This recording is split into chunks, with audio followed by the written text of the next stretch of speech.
गांव में सावन का महीना शुरू हो चुका था। चारों ओर हरियाली छा गई थी और खेत खलिहान पानी से लबालब भर चुके थे। पेड़ों पर नई नई पत्तियां आने लगी थीं और फसलें लहलहा उठी थीं।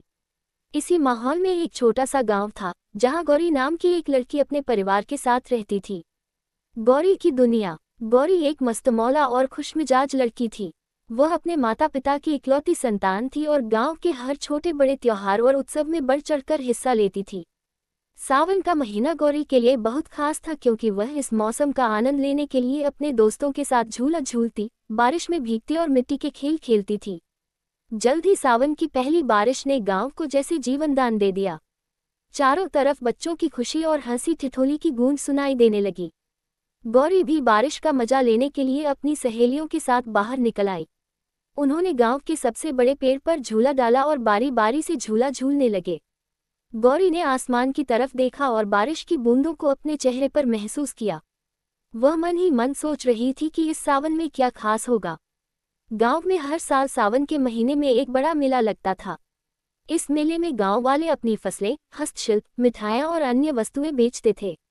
इस साल का मेला भी गौरी के लिए खास था, क्योंकि उसके माता पिता ने उसे मेले में अपने लिए कुछ खरीदने की अनुमति दी थी। गौरी ने मेले में जाने के लिए अपने सबसे अच्छे कपड़े पहने और अपने सहेलियों के साथ मेला देखने निकल पड़ी। मेले में चारों तरफ रौनक ही रौनक थी।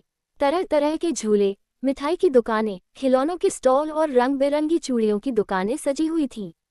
राधा की नज़र एक छोटे से खिलौने पर पड़ी, जो एक मिट्टी का बना हुआ था। वह खिलौना एक प्यारा सा हाथी था, जिसे देखकर गौरी बहुत खुश हुई। उसने अपने माता पिता से वह खिलौना खरीदने की जिद की और उसे वह खिलौना मिल गया।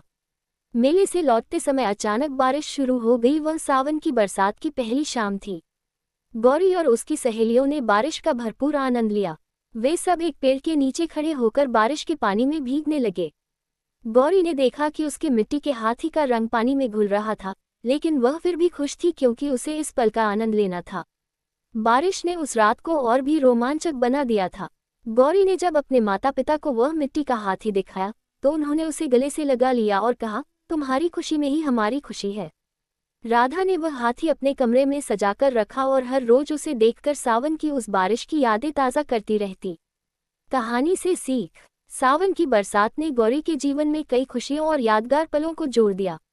गांव की मिट्टी, मेले की रौनक और परिवार के प्यार ने इस सावन को गौरी के लिए और भी खास बना दिया।